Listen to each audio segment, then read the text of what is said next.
What up, channel? It's 4Play, and this is definitely just another commentary. I wanted to put this one out because it's a little bit special. The reason is I'm doing a dual comm right now with Danny Fierce Leeds. Most of you guys know him as Fierce Envy, and I did this for multiple reasons. One being it is so important to brand yourself as a player. I did a commentary on that, and you guys definitely gave me good feedback and reviews from it.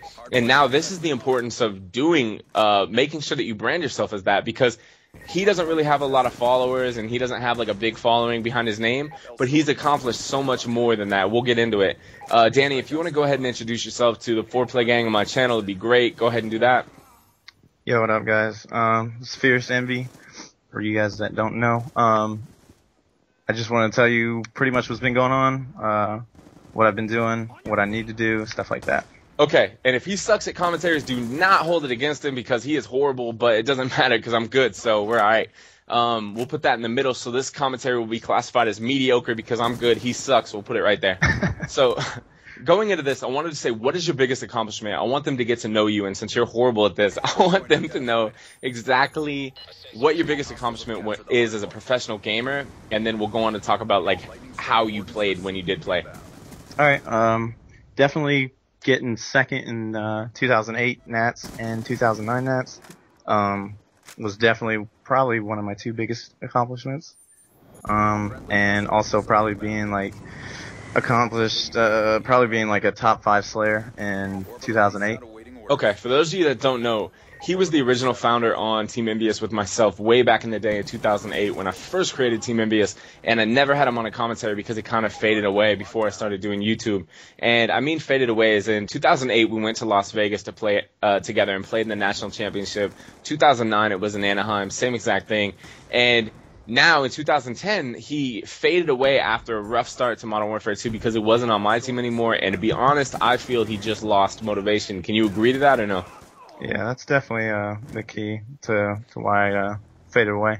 So now I want to ask you, how does it feel because my viewers, they definitely won't judge you or whatever, but how does it feel being a top 5 Slayer for 2 years, like back to back in 2008 and 2009? I definitely feel that you were better than me back then, barely, but I think that you were better than me back then in 2008 and 2009, but I think I started creeping up on you in 2009, but 2008 you were definitely a top 5 Slayer in the game. You were better than Stainville, you were better than myself. How does it feel at that point in time being a top 5 Slayer in the game? I mean, it felt great. I mean, obviously, being considered a top 5 Slayer is just awesome. But switching MW2, I kind of fell off, I think, just due to the fact that I made a switch to OBJ, and kind of like OBJs don't really get too much love, so kind of I just faded off that way. And this goes to show you guys, primary example, he was a Slayer, right? And then he, in my opinion, because we made a roster change when I was with Sidrock and Proofy and Stainville, and he wasn't a part of the team anymore, but he was still part of the organization. He switched from Slayer to OBJ. What was the hardest part about that? Like, what was the hardest thing for you to try to do? Definitely, it's a complete opposite role. Like, Slayer, you post up, get kills that way. OBJ, you kind of creeping up behind enemy lines, trying to, pull flags, plant the bomb, whatever. Do you feel that Slayers are a little bit more selfish? Because I always talk to my channel about how being a Slayer, you kind of get labeled as like a selfish kill whore a little bit. Definitely. Better, like, I guess the better the selfishness, the better the Slayer. So, I mean, that's how I feel.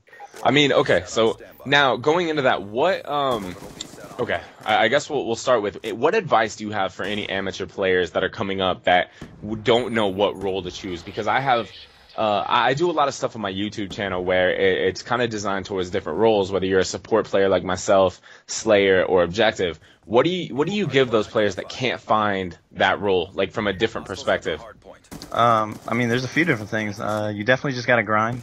I know back in 2008 when we first started making our team, we just grinded every single day for hours and hours. Yeah. And it's just something you got to do. I know it's boring and whatever. You gotta go over maps. You gotta do everything. But to find out what position you want to play or need to play, it just depends on your gun skill and how well you communicate with your team.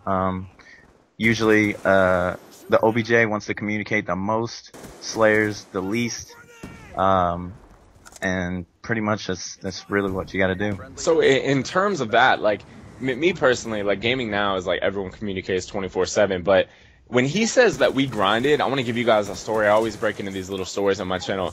Me and him played doubles together as well as team ladder, right?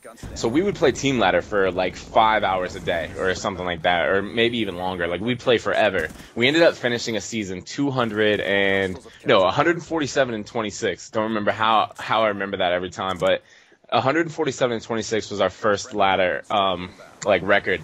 And not to mention, him and I in dubs were 188 and 2. We only lost 2 TDMs because we accepted anything on the ladder.